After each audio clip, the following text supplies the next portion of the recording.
room. So if you're in here, give me a shout out, say what's up. We're going to be talking about what the heck are real estate agents and what do they do? What is their relationship to you? And it's probably one of the most misunderstood topics about real estate, and one thing that nobody really understands except for real estate agents, I find, especially like if you're new, and this stuff can cost you a lot of money when you're buying or selling a house if you don't understand representation, agency. There's a lot of law that goes into it, but I'm going to be talking more from a agent's perspective and a consumer perspective so that you are able to function if you're looking to buy or sell a house. Or I think this would also help people that are thinking about becoming real estate agents, because I think everybody thinks it's easy and you can just hop on and make a bunch of money and you can work your own hours and all that stuff. And all you do is show pretty houses. That's only like the fancy part of being an agent. It's definitely not how it really is.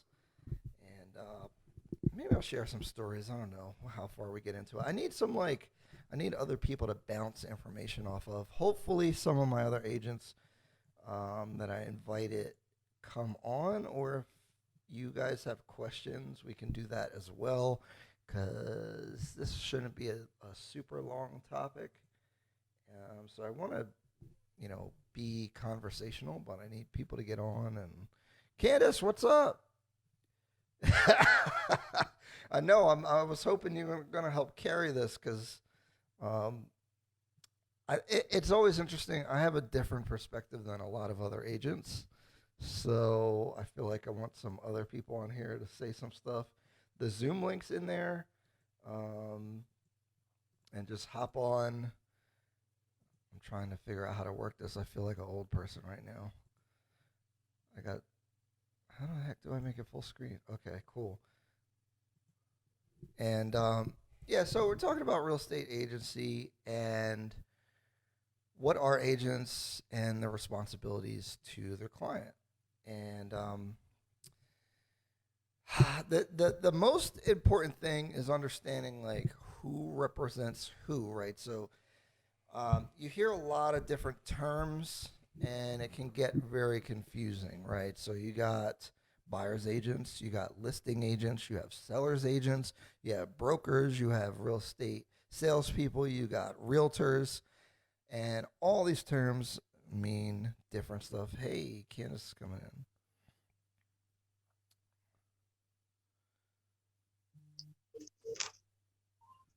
What's up? On here, you can see me. I can. I think Uh, we got you on here. How are you? What's up, Candice? How you doing? Like social media's grandma. Like I'm not old whatsoever, but when it comes to all this stuff, I don't be knowing what I'm doing. I don't know what I'm doing either. I'm just trying, trying different stuff. And I've been slacking, so I'm trying to get back to it. Yeah, no, I definitely felt that. Why I bought this light and I don't know why. Do that I'm gonna work? give you a minute. I'm gonna go through my little monologue, and then I'm gonna bring you on. So just listen in for a minute, and I probably say some controversial things, and then you can give your perspective on it. And I definitely want to hear some of your stories because I had a recent nightmare story with a client that's pretty interesting. All right, hold on. All right. So I'm gonna bring Candice on, who's also a real estate agent in the Burlington County area, and hopefully this will be a fun time. But I think the core thing about real estate agents is the word fiduciary, and what that means is that they have to put whoever their client's interest ahead of their own. So they actually aren't supposed to prioritize their own commission and stuff like that. But I think us agents know that in reality, that plays out a little bit differently.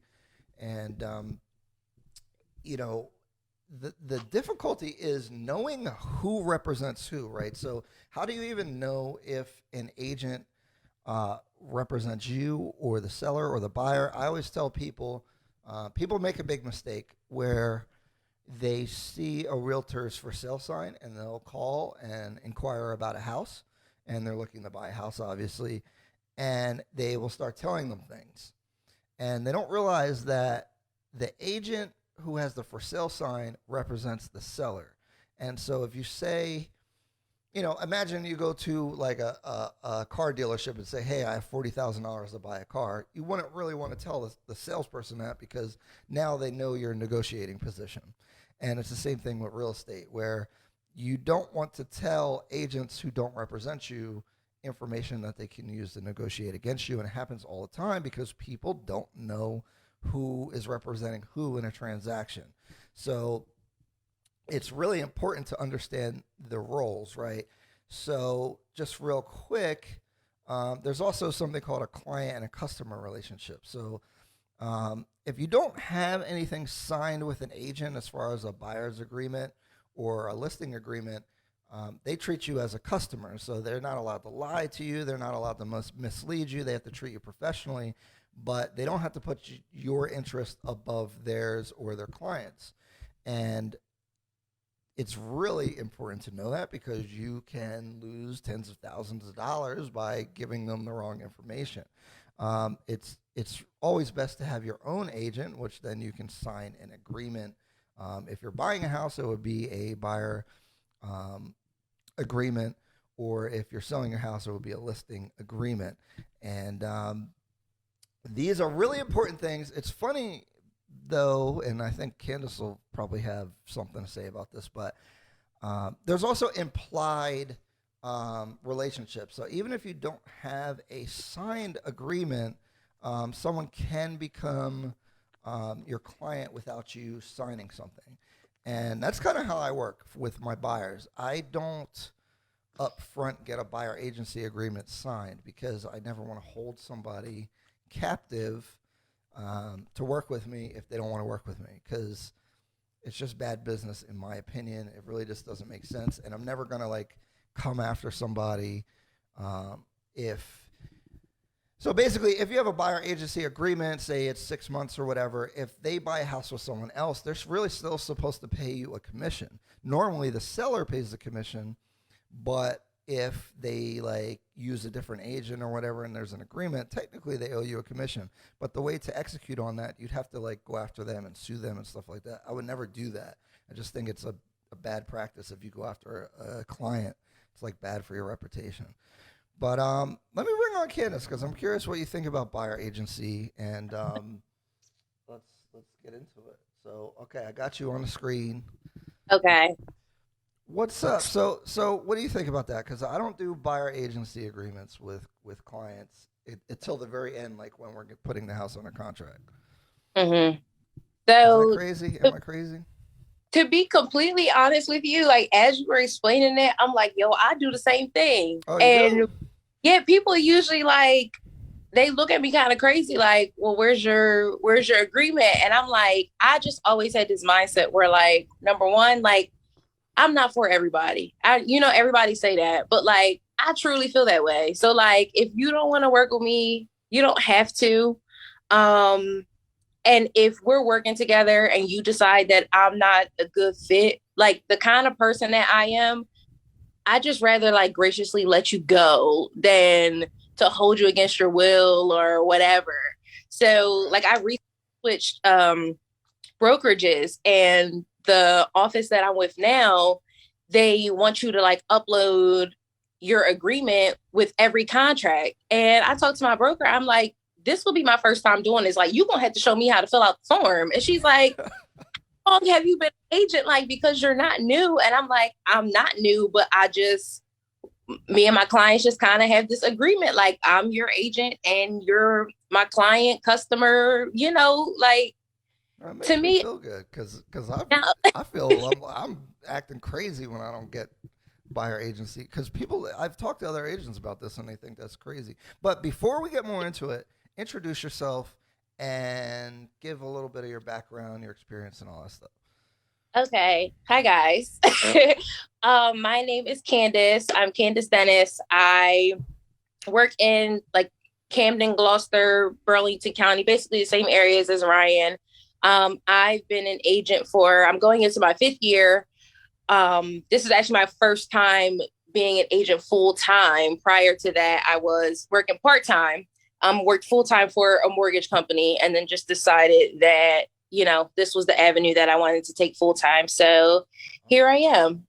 I primarily work with buyers. Of course, I love working with sellers too. But that's me in a nutshell. That's interesting about your background. I came from mortgages as well. Really? Yeah, and I was part time for a long time, and then I said, you know what, let me go full time. I feel like that's a pretty normal thing because everybody wants to try it out, see if it's for them, and then they're like, okay, I think I could do this full time. Yeah, yeah.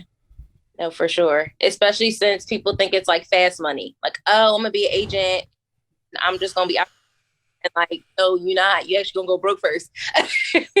I got to do a topic about that because I'm actually an associate broker, and I was trying to build a team, and I've Hmm. had people on, and then it's like hard to keep retention with agents, man. Like, because every single person I talk to is like, I thought about getting into real estate, and I'm like, oh my god, here we go.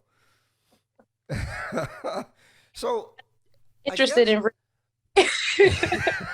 yeah, I'm they want to act like they're going to be an agent, and I've definitely held people's hands and all that, and it's never worked so good for me. Mhm. But somebody tells me that they want to get into real estate because they like HGTV or like selling sunset. I'm like, oh yeah, this ain't for you. Well, I think that's a good thing to talk about because as an agent, it has nothing to do with the house. Like our No. role really has changed with technology. So back in the day, they used to have, or they still have the MLS, the multiple listing service, and it used to come in a black book, and that was the only way to know what houses really were for sale. Because I mean, you could drive around and try to find them, but basically you couldn't find them. So the real estate agents would have the only like knowledge of what was for sale, and they would kind of like place people and get the information and bring people out to the properties. But now that you have realtor.com, I mean, they see the same stuff we can see. So Hmm. I when I was, years ago, I used to think, well, like, what is the point of being a real estate agent? And what I've really come and I used to think, man, this is like this profession is not going to exist in 5 or 10 years because like what's the point? You can find a house and you can buy it. But what I realize is like the process of buying a house is very complicated.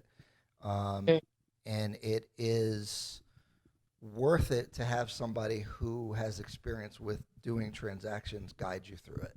And so that's kind of how I view the modern role of a real estate agent. It's not as much as finding like what house you like better than I do.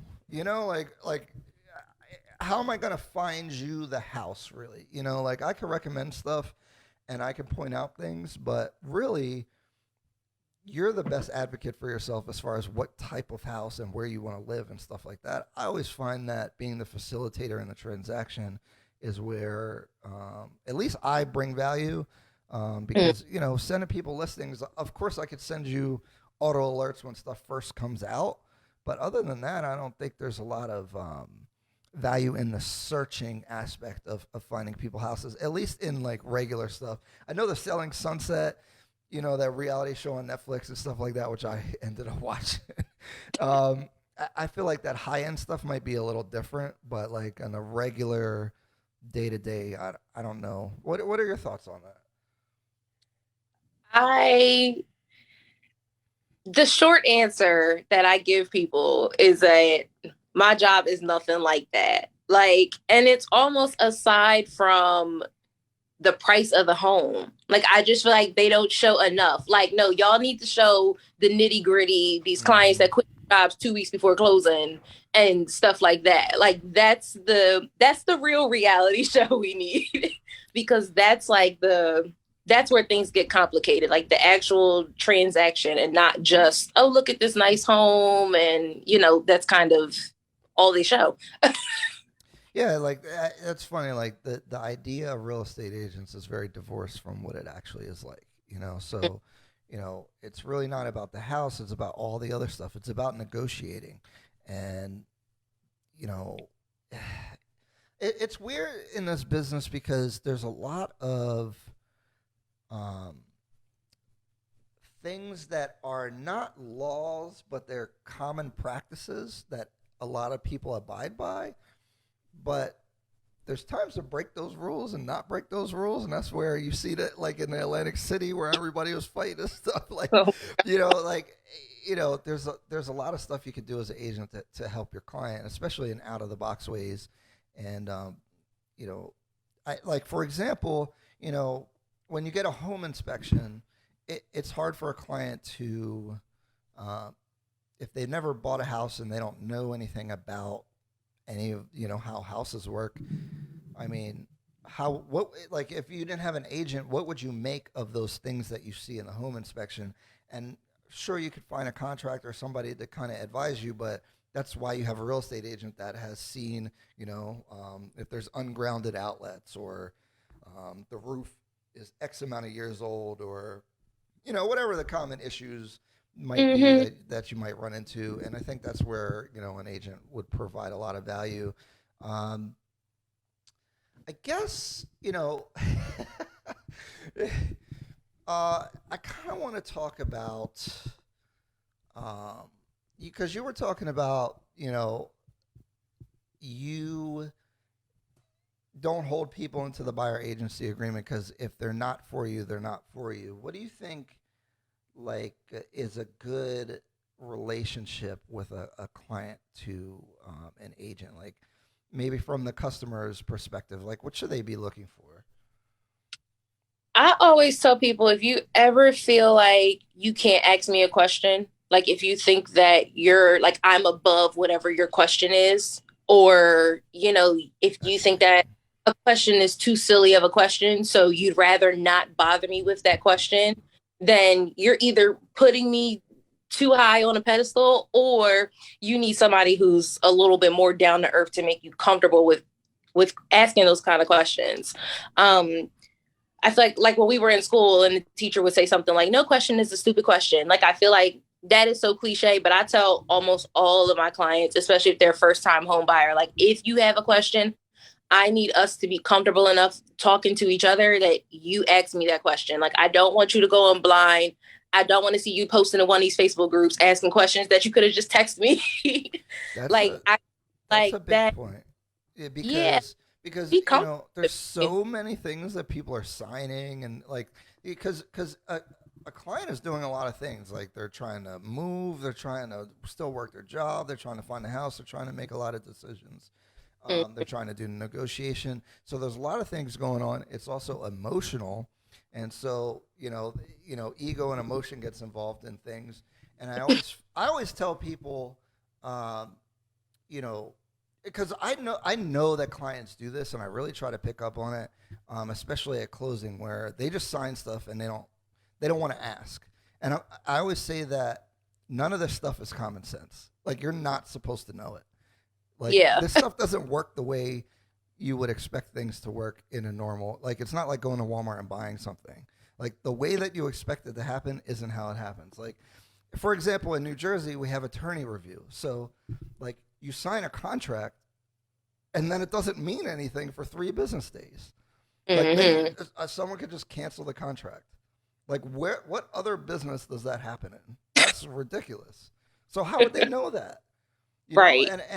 And there's times where like I'll be explaining that to a client, and I I feel like you could tell when they're actually understanding or not understanding, but a natural human reaction is to just be like, "Uh-huh, yeah, I get it." And it's Yeah. it's really important to make people feel comfortable, like you were saying, to ask the question, because I feel like that's where a lot of beefs comes from with like clients and agents, or issues where you're telling them something and they're saying they understand, but they're not understanding.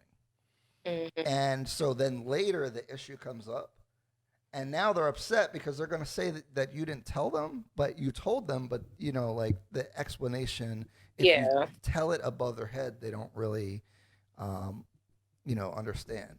And I feel like in this business as an agent, or if someone's trying to be an agent, that's like a really important thing, is like making people feel comfortable to talk to you, but also kind of like demonstrating your value to the client. Because I feel like a lot of times I try to make things as easy as possible. So I had a seller, and I always try, like, because like I knew she didn't know contractors, she don't know, and that's like an expertise or advantage that I have, is I have all those connections, right? So like when we get the inspection, so when you're selling your house, this is for the audience. So if you're selling your house, um, there's going to be they're going to do a home inspection, then they might ask for repairs or concessions, and then that can be negotiated. So when an agent's representing the seller, you help advise them on how to negotiate that, and you might recommend contractors or whatever to fix issues that end up getting negotiated. And I think that's one of the biggest values that I add, is for stuff like that, because I have connections to get that stuff done really cheaply and effectively, because I have connections. But sometimes I like just like, I'm like, hey, here, I'll have the contractor go give them the quotes before they even ask.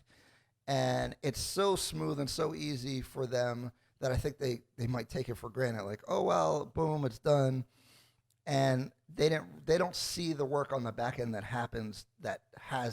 So like, had they had maybe another agent that doesn't have those connections, they would have had to hire the contractor themselves, and maybe they pay more, but they don't even know that they're getting that benefit, because I probably didn't communicate to them that that's all the stuff that I'm doing that's different, because I usually, I don't always do that. How do you feel about that? Like, because if you're working for your client and you're trying to make things smooth, do you ever feel like maybe they're not seeing the stuff in the background? And that also applies to agency and like being a fiduciary, because I've seen sellers tell me things, or listing agents tell me things, not in this market, but when it was more competitive on the buyer side, where like, I'm like, they should not have told me that. And I'll ask questions like, why are they selling their house? And they'll actually tell me, like they're not supposed to really do that, because it hurts their negotiating position. So like, what are some things that maybe you have seen in the background, or maybe your client doesn't really know, and something like that? I mean, I feel like, and I'm sure you've like been there, done that, but every deal is different. Every So time. I feel like the longer I've been in this, and the more people that like I've encountered, and just like the different connections and stuff that I made, even if it's something along the lines of like, we're 2-3 weeks before closing, and for whatever reason my client's mortgage is about to be denied, but maybe I have another connection with another lender who I know is going to be able to get this closed. Like that recently happened to me like a month or two ago, and we switched lenders. That lender closed it out in 10 days, and Wow. client, they're like, oh my gosh, this was so stressful, blah blah blah. Right. And That's what I'm talking about. They're having a horrible experience, and you actually did something like getting a loan done in 10 days is almost impossible, yeah, and finding seriously. someone to do that is almost impossible. But they don't know. They just know they had a bad experience. Yeah, and I'm like, y'all, I'm stressing with y'all. This not even my house. Like, and they'll be the same. Like, we see people all the time that are like, oh, like agents are overpaid, and that's a whole nother topic. But Oh my god. if you guys only knew like the fires that we put out on your behalf that you don't even know about, Yeah. you'd see. Every now and then I want a little gift, like, What's your because it that's a tough balance, right? Because I don't want to be like trying to brag about like, hey, this isn't normal being able to get this done. Like that. If I got you a contract, it was $400. It could have been $1,200 to get something done. Like, how do you communicate that in a good way? Is something that I've really been thinking about since my last, this kind of disaster situation, right? And I'm Mhm. like, how can I better communicate Um, when they're like, people don't know when they're getting hooked up. I deal with this in investing too. Like, you know, I will or actually my friend's a contractor and he'll like do some extra work for somebody that wasn't in the agreement and they act Mm. like it was owed to them, and they're still not happy. So I always think it's like, how do you navigate that? And I've been thinking about that a lot. I don't have an answer to it, but um, you know, and it's tough. Like you were saying, like when my client, regardless of anything, even if it's outside of my control, like if I'm working with the buyer and the seller's being erratic or crazy, they didn't do what they say they were going to do. You know, if my client's having a bad experience, at the end of the day, I do think it's my responsibility. Like even if I can't control it, I should have tried. It's a Yeah. communication thing, so I still feel bad, and I know I just bought a house and I know how stressful it can be. You're trying to move, your money's locked down, you can't spend money, all that kind of stuff. And Mm. I don't know. I'm just like, I'm thinking out loud, like, how do you communicate the value that you're bringing without being a jerk? you know, I don't, I don't know if you have thoughts, but Oh, that's a tough one because just like you said, like you don't want to be a jerk. You don't want to come off like cocky, like, I'm just the king of real estate and I'm the reason why you're getting this house. Like, yeah, you know what? You don't want to be that person. But sometimes, I mean, like for example, what was the example I was just about to give? All right, I had a client who needed some work done for a house, and I knew that I had somebody that was going to give, that cousin price. right. But I did was I had somebody else come and give a quote and gave them that quote, like to begin with, like, all right, so this is probably where we're going to be, but let me call, homeboy and see what they can do. And then once that new price was presented, then they're kind of like, oh, okay, well, let me go with your person because, I know I'm getting a deal. Now, you can't always do that with every situation, but every now and then, especially if it's a client where like deep down, I'm like, you don't you don't understand. Like you don't know how hard I'm going for you right now. So I kind of have to show you. Like it's kind of, I don't Right. know. And the Out other the train. problem is if homeboy starts acting funny or doesn't do, they might do a good job, but the client might not think they do a good job. Then Right. now you're a bad person again. It's really Yeah. it's challenging. Hmm. Have you ever had to fire a client?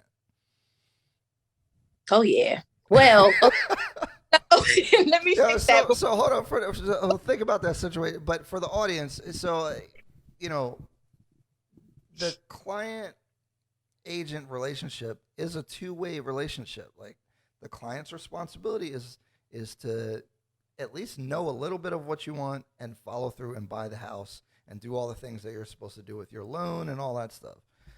The agent's relationship is to facilitate that transaction. And so like we do both have a role to play um, in this. And obviously, there's more burden on the agent because of the professional. But at the same time, agents don't get paid until a property closes. So, like in my last live, I was talking about, I really do this for um, my passion is to help people, you know, get to home ownership because I think it's actually an important thing in society and for people's lives. And, it can be life changing just by owning one property. The trajectory of your family's life financially and, more than just financial, can be affected by buying a home. So that's like my passion. But if I do a lot of work, I feel like I should get paid for it, So there is a component to that as well. So I've definitely, I'm a big believer that the relationship needs to be good. If you can't trust me, this is the number one thing. If I feel like the client is like double checking behind the things that I'm saying, or like asking the same thing over and over again in a way because they're checking me, then I feel like they don't trust me, and I feel like they should work with somebody else, because I can't make you trust me at that point, right? Because if you start feeling that way, there's, maybe it's my fault, maybe it's not, but if you don't trust your agent, you're going to have a bad experience. So you should find somebody that you trust. That's like number one thing, because the agent's doing things that, if you don't trust them, I mean, you're buying $2, $3, $4, $500,000 house, and you think they might cost you money. It's just not a good situation. So if I feel like the trust is bad, I always give people, I'll let them know right away, like, hey, if you don't trust me, now's the time. Like, if you want to, work with somebody else, something like that, or, like, dig into the issues. So that's a big thing that I always think about. But go ahead, tell them. No, that's like a big, I'm actually glad you said that, because now I don't feel like a jerk for saying that. If you don't trust me, I'm just like, okay, I need you to find an agent that you feel is qualified enough that you don't have to go behind everything I do. I had this client that she would call the listing agent. I don't know how she got one seller. I'm like, why are you doing this? Why are you doing this? And let me just say for the audience, like, so when you go behind the agent's back and talk to the listing agent, like, there's a reason why you have an agent. Like, we know how to talk to the other agent, and you're gonna say the wrong thing, and it's gonna cost you money. I've had this happen many times, because if a client calls me and starts asking me questions, now they're giving me all kinds of information that I'm going to use against them in the negotiation. If someone else's client calls me. So don't ever do, like, again, if you don't trust your agent, and it is tough, because your client tells you, I want you to do this, and then you take that information. It's like, what is it? Whisper down the lane. Things can get lost in translation, or at least they feel like they do. I've been in situations where a client did not trust me so much, and I pride myself in this, but it happens, right? Where, like, I feel like I'm like, am I lying? Like, they're so skeptical of what I'm saying. I'm like, am I lying? Like, did I mess up? Like, I was like, that's how I'm being treated. And I'm like, what is good? Like, I'm actually thinking, like, I'm feeling, if you're accused of something, you're like, did I do it? So, but go ahead. Sorry, continue. I just had to jump in. That literally happened with me. So the client, actually, I sent her a property. First of all, let me tell anybody who's watching this, if you have a pre-approval for a particular budget, number one, unless you have the cash to go above that budget, we have to stay within that limit. Okay. And we also have to have realistic expectations. So if you want to move in a certain area, and if you go on Zillow or Realtor.com, wherever you look, and you look within your pre-approval range and the type of house that you are telling us that you want, if you can't even find it on there, chances are going to be kind of slim that I'm going to be able to find it too. Now, I don't want to put nobody's business out there, so I'm going to just give random numbers. But let's just say I had client Jane Smith, and she had like $150,000 pre-approval, but wanted a 4-bedroom house, finished basement in Sicklerville. And I'm just like, Jesus can't even do this for you. Like, I can't. I'm going to do what I can to get you some of the things on your list, but I'm not going to be able to do everything. So I sent her this one property. Of course, it's a fixer-upper, because, move-in ready comes at a price. She wasn't happy about it. So she's like, I told you I want move-in ready. Blah, blah. Okay, sis, I'm going to find you something move-in ready. It's just not going to, be 4 bedrooms with a finished basement. All right, cool. So a week later, that property I sent her was now showing contingent. They had accepted an offer, and she sent it to me, and she's like, Candice, this was a missed opportunity. And I'm like, huh? You missed it. she's like, our options are already minimal, and I am just disappointed because this one could have been a serious possibility, and blah, blah, blah. And I'm like, okay, well, in my defense, I said, I went into our previous, text messages. I scrolled up a little bit, because in my head, I'm like, did I really miss this house? Like, I saw this house. Did I forget to send it to her? And I found the text messages where I had sent her the property told me it didn't fit, what she was looking for. And so I moved on. Mind you, I knew the listing agent. So I Mm. looked and I'm like, I even contacted the listing agent, like on her behalf and everything. She replies and she's like, we need to stick to the matter at hand and you need to be more focused on my search. This is ridiculous. And I was like, you know what? You need somebody else because this is not it's not working. It's not working and it may not work with anyone. And to this day I still don't know if she found anything, but God bless her. Like I don't know. That's always a tough thing, especially like it's funny because you know now I've kind of been in the business for a while. Like I would never turn something away, even though like the median home price is 300,000, and we're in Jersey. Yeah. Like 150 it used to be like you could kind of work with that. Now it's like forget it, Mm-hmm. And I used to take those clients and I'll show them 30 houses and I'll just keep going. But now I'm like I'm getting old. I guess I'm like so I can't do it. Like especially in this market, and that's what I was Yeah. talking about yesterday. It's just like I'm sorry, I can't. FHA 3.5% down. They need a concession to be able to buy the house. It's like I try not to be that agent because I know some I people that are like know. And thousand. real quick, like, cause this happened to me when I was like 22 years old buying my first property Mhm. or something, whatever. I just remember I talked to Wells Fargo and I applied for a mortgage and they were so dismissive. Like they said, "Oh, your debt to income ratio is too high. See ya." Like I don't know what debt to income ratio. Now this is a mortgage loan officer, but I don't know what debt to income ratio even is. No one explained it to me. They just said I can't buy a house. Mhm. I think that happens to a lot of people where no one explains nothing. They just get dismissed, like I hold that chip on my shoulder where I never want to treat somebody like that. Yeah. But it is a fine balance now. Like I'll still I what I try to do is like just tell people the situation, and I might refer them to someone. I'm not gonna. I would never. I'm never the person to be like, "Ah, you're screwed. You're not gonna be." I hate that. Like that's the Mhm. worst thing, And especially in our community, in the black community, like you definitely don't want to discourage home ownership or saying, "Oh, your credit's bad." You got because had I just listened to what they told me, I wouldn't have gotten to where I've gotten to. So it's really important to try to help people, but at the same time, as an agent, as a professional, it's like hard to weigh. It starts becoming complicated to weigh these things. Mhm.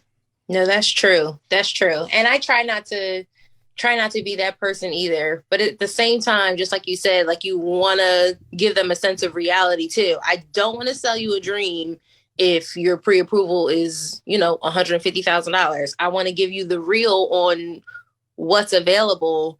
But just know, like, if you have the faith and all of that, like, I'm right on with you. Like, I'm gonna work with you. But It's we got, it's funny because sometimes they're nightmare clients, but if they have a really good mindset, like, hey, I just need to, I want to buy a house, and even if it's not perfect, like I want to get in there, and I'm willing to like, I understand my situation. Those Mhm. are some of the best clients, and probably the most fulfilling for me. Like Yeah. the 150,000, because I know they're going to be better off 3, 4, 5 years from now, and they might call me back, and now they're able to upgrade because they have equity in their property, and so like those are the ones that really actually make me feel the best when like the people on the come up, like and they were smart. They're like, look, I need why would I pay $1,500 in rent when I can pay $1,300 mortgage for the same property, and own it and build equity instead of the money just going up in flames? So like I know I guess I'm in a cynical space right now, so I'm always like negative about this stuff, but I try to tap into like that was the roots of me like really getting into the business is that client. And so, it's just like, again, it has to be the right match.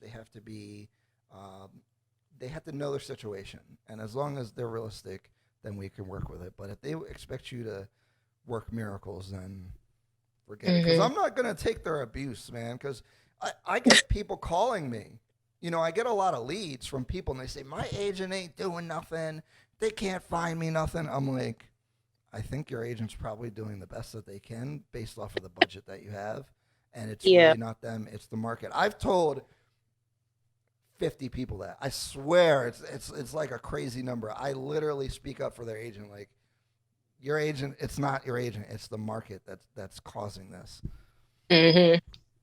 No, it's true. And not for nothing, like for anybody who's watching this, it's not just the lower budget clients that can Yes, it is. be rash, unrealistic. You can have those $500,000 No, clients that still want 10 acres and nope. they come at I gotta say it's the people. Oh, this sounds terrible. I'm just gonna say it because I actually say it in real life. The people with the least shit want the most shit. The $500,000 people are the easiest people to work with you feel like that? all the time. I, I've never had a problem with a high price buyer, and I am the epitome of like helping the come up people. Like yeah. that's what I love to do. But like as a business, they're the worst Mhm. most of the time. Yeah. I don't Okay. want to invalidate my other story, but the people that are nightmares are the people at those low budgets. I've never had an issue with a high price buyer. I agree with you there, but one Sounds bad. client that had a $350,000 pre-approval, and I think they were just That's so because that's not excited that much. that they had that amount, but they started sending me these $500,000 houses. I'm like, guys, we gotta have cash. Like, like what? Yeah, that's the other thing, because I see all you guys doing a lot of closings and stuff. Oh my God. The this market is just brutal. Like you said, you work with a ton of buyers. I you know the last year I was like, I'm only doing listings because of how tough the market is. And my Yeah. bootleg Zoom, because I didn't pay for it, but I need to pay for it, is about to kick us off. So if you want to continue, I'm gonna make it back open because it's a fun conversation. But if you got to go, that's cool too. No, you got somebody else that gotta come in. I don't want to be talking. Oh no, and I put like a open invite to everybody, so I don't know. Also, there's not really anybody in here, but I post this to YouTube, and if I get around to editing, I'll do some clips about different topics, like how we were talking about. Like I like that the low price versus high price thing is a good conversation. Yeah. So it'll also be on YouTube, and I'll tag you and all that stuff too. Okay. Fine with me. All right, hold on. I'm gonna stop this. I'm gonna make a new one. Okay. All right. Boom.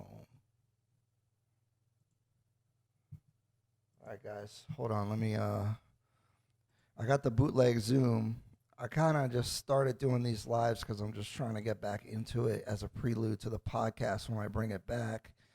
And I don't know how to do things on Zoom. So let me bring this back up. Boom. Got that. Now, how do I share this thing? How do I share it? Invite. Copy invite link. Got it. I'm feeling like an old grandpa. Okay. Boom. It's in the chat if you want to hop back on. I feel like this is a good conversation. I know it's kind of. I knew this would happen. It would turn into like the whole real estate agent perspective, but I think it's good because you can kind of see how agents talk and see what really is going on behind the scenes because agents aren't going to tell you all this stuff, when you're working with them. And I get worried because it's like, oh, I'm giving the inside information and I'm being a little cynical and it's not that good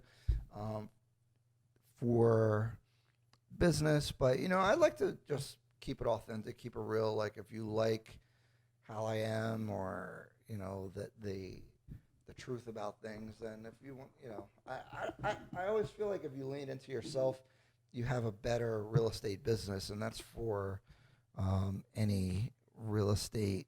Like if somebody wants to be an agent, I think being yourself is definitely the best way to go versus trying to put on a front. It's hard to maintain and it just doesn't feel good over a long period of time. Because when I first started as a real estate agent, I was definitely trying to be the HGTV guy. Like, there's the closet right over there, and oh my goodness, isn't it so spacious? And the LED recessed lighting in here, and look at the 5-inch trim, blah blah blah. That's like what you think people expect, and I think they do expect it from watching HGTV, but it's just not realistic.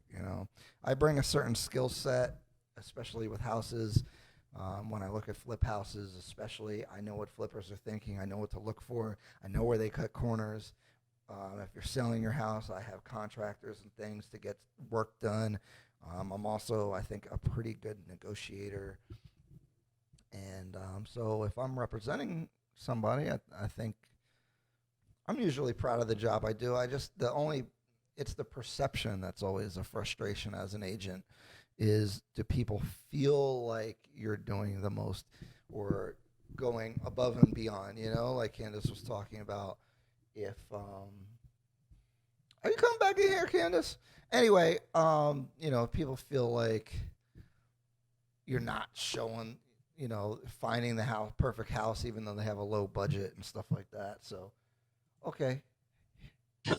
Hey, I'm back. I gotta pay for Zoom. I didn't know it was that expensive. I was like, this $150 a year. What? Yeah.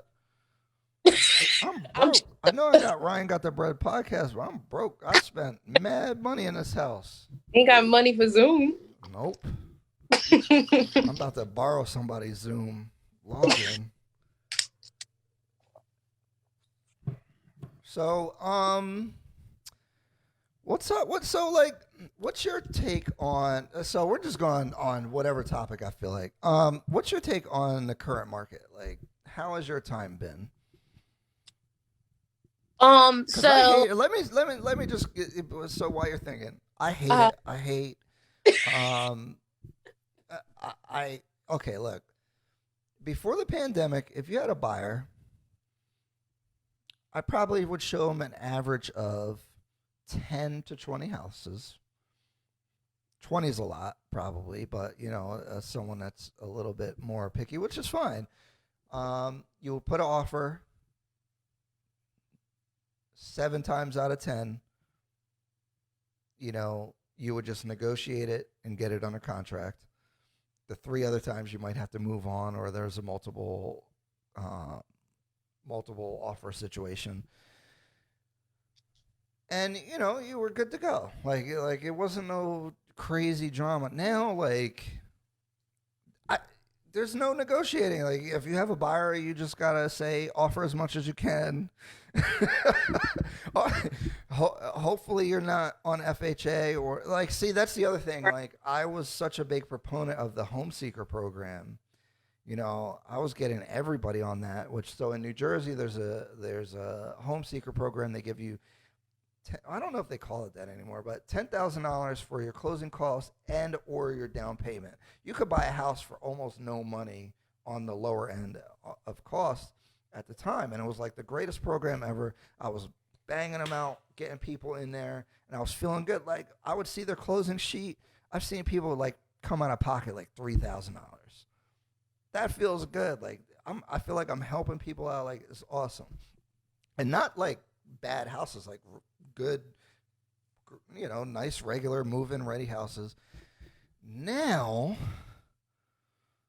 I just give people bad news all day. I'm like, yeah, we didn't get the house. And then, they're looking at me funny, like, well, why don't you sweet talk them so that they accept the offer, even though they have 50?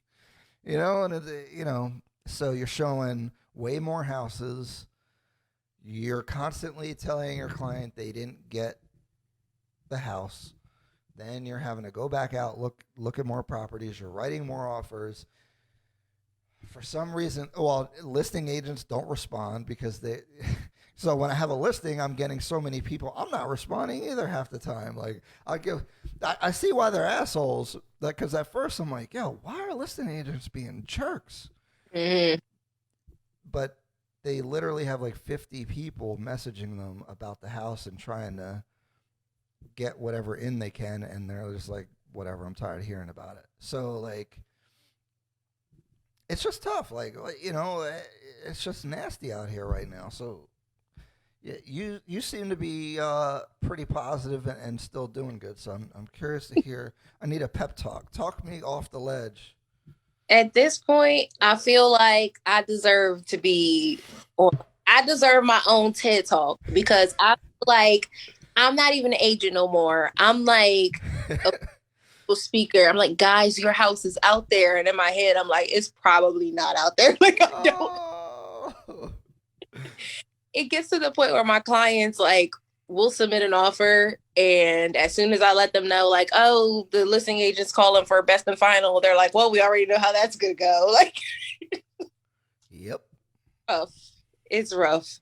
I'll say for whatever reason, I thought the pandemic, because it sucks. Like people were losing their jobs and Mm. all of that. And I know a lot of it has to do with like interest rates and all that stuff, but it really seemed like at a time where I thought people weren't going to be buying houses, all of a sudden everybody wanted to buy one. I'm like, where is this money coming from? Like where are all of you coming from? Everybody wants to buy. I don't So understand it.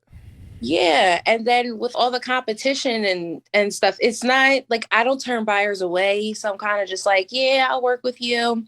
But if you call me and tell me you want me to sell your house, I'm like, I can be there in 20 minutes. Like Yo. it It'll be sold it be like today. that.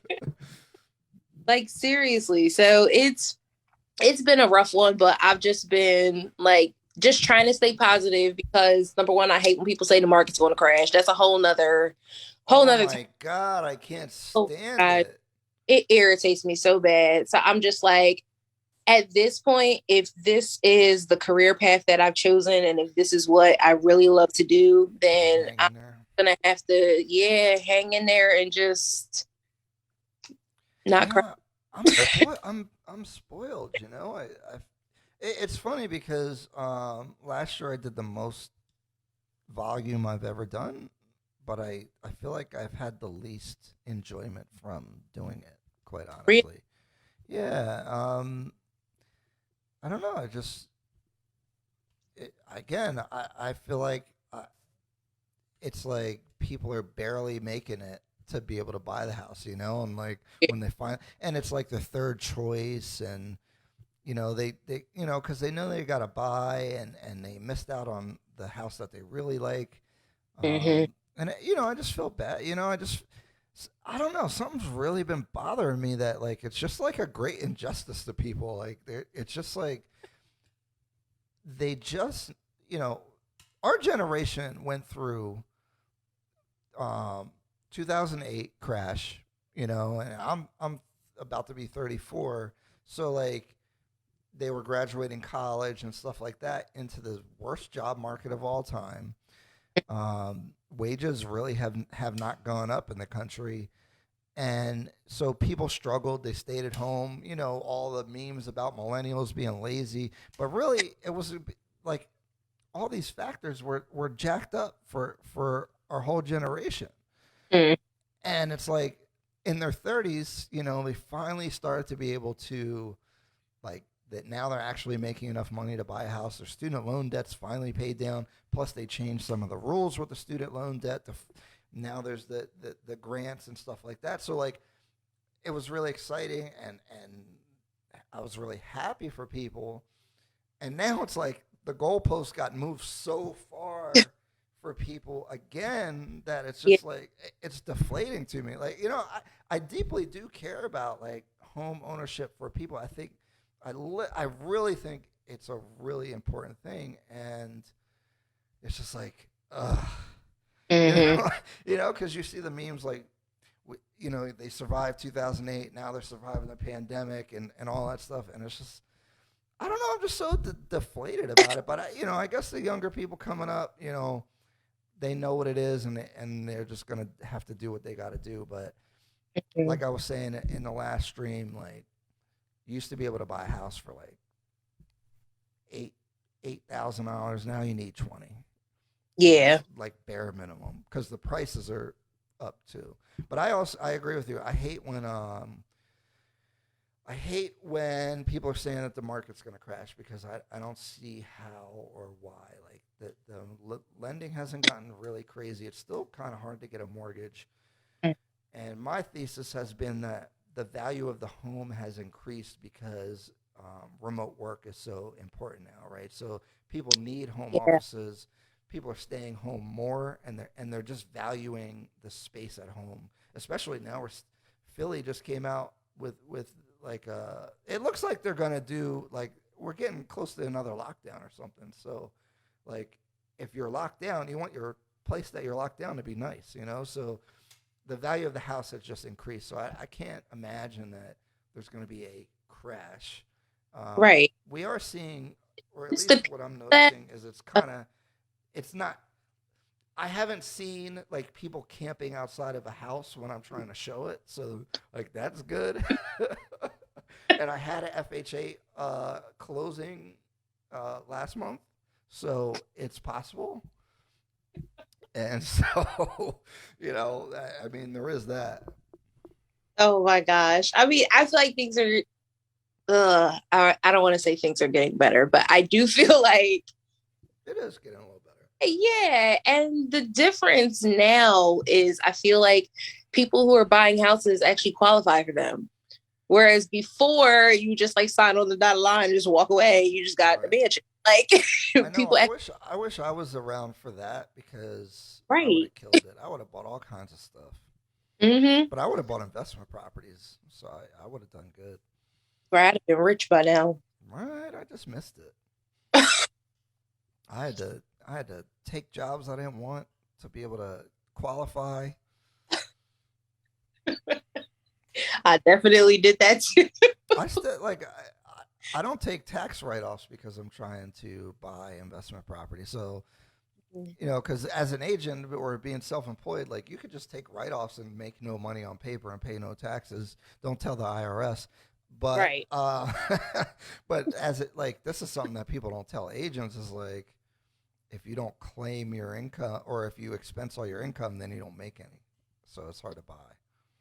So No, I definitely been there. Like I just moved in April and my lender was like, so we need you to like hurry up and file your taxes. This was at the end of last year. So I'm like, all right, so I'm about to file. They're like, yeah, but you can't write off nothing. I'm like, yep, do you know how much money I'm gonna have to pay Uncle Sam?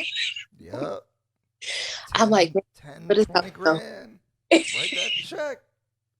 oh man, I was sick, but the things we I got to still do to ain't pay mine. you say you still Nope. I filed, but I was like, I'm gonna hold on. I'll pay some interest. Give me a minute. yeah, a letter in the mail. They talk about a payment plan or something. I'm like, here we Yeah. go. So, I love so for the Laurel. audience, when you get your commission, they don't withhold any taxes. So, whatever you got to pay at the end of the year is you're gonna pay. Even Hmm. if you make 50 grand, you're gonna pay probably at least 15% unless you write off the income. But then now you don't make money on paper, so good luck trying to buy a house or something like that. Which is funny. It's hard for agents to buy a house with their tax return.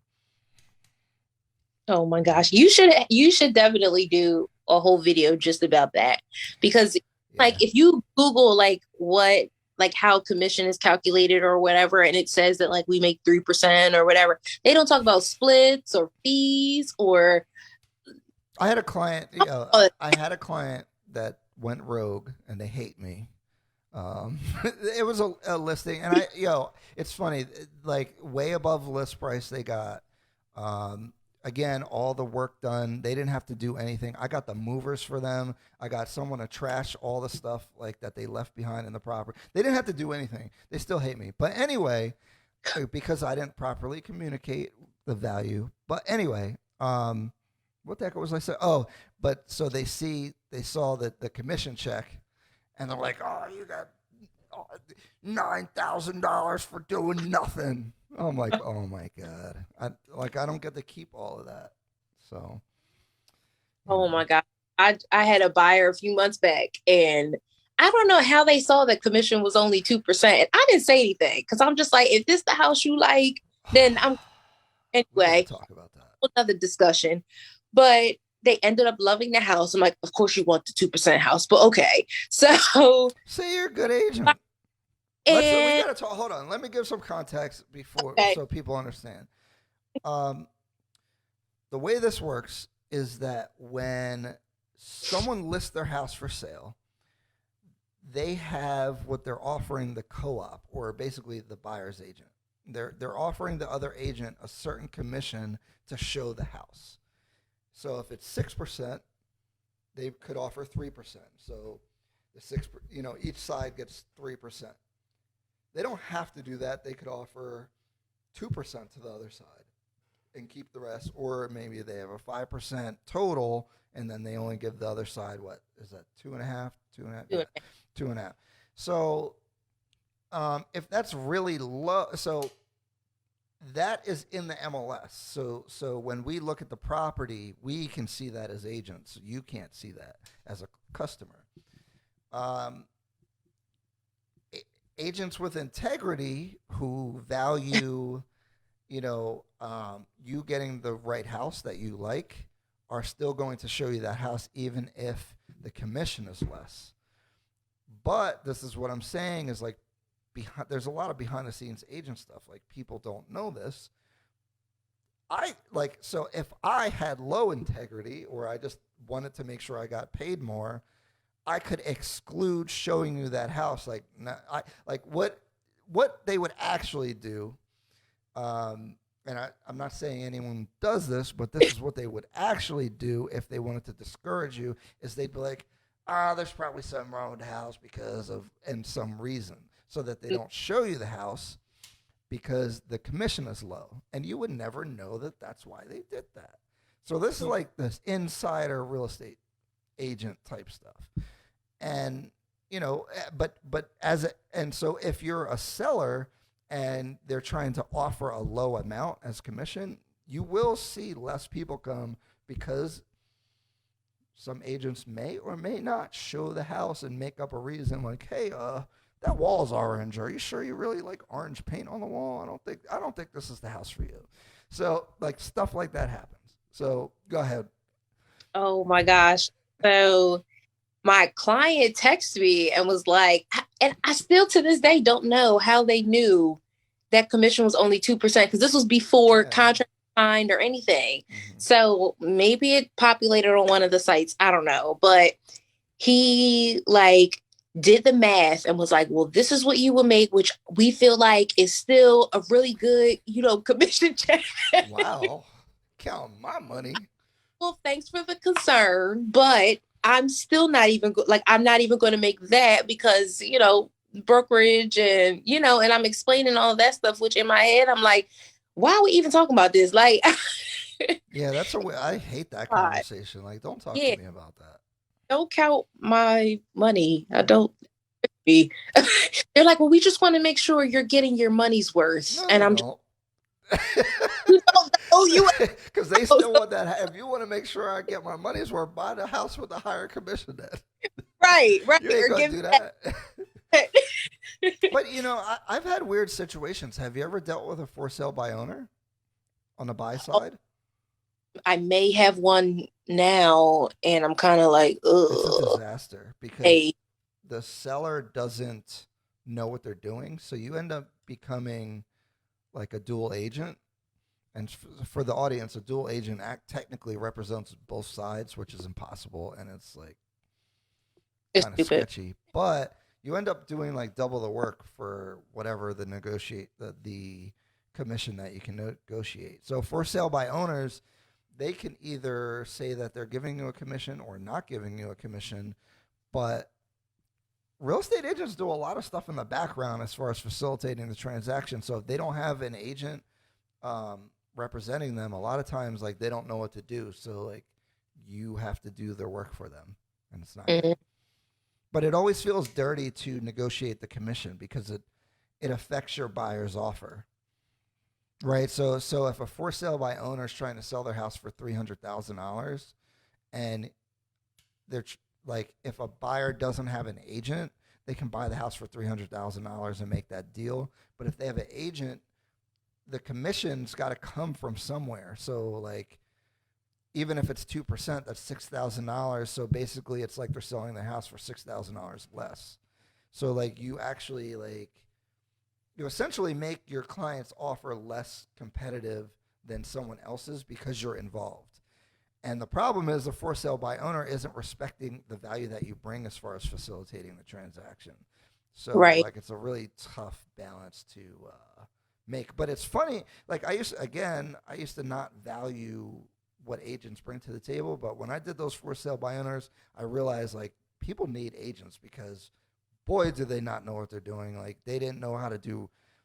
They didn't do the repairs the first time. Then we had to like go after them about like there was a whole bunch of stuff that happened with it that wouldn't have happened if they had an agent, and they probably would have got more money for the house anyway.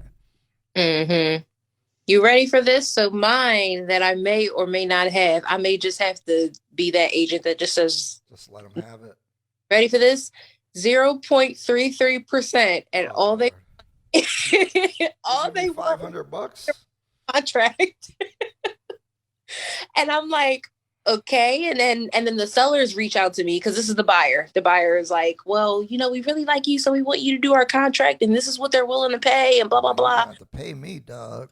I'm like, okay. And then the seller texts me and they're like, so if you're going to do the contract and kind of represent the buyer, do we also need an attorney? And how do we? I'm like, you need an agent. Like, let's just do this the right way because this is not, no, just no. I'm telling you, it's a mess. This is something I need to just stay out of because, I've like offered to kick myself out of the for sale by owner deal because I didn't want to mess up the deal. But like people don't know what they're doing. Like I'd say they need to get an attorney because they don't know what they're doing. Like they're gonna send stuff to type. They have no clue. Like it's not a good thing. So, at all.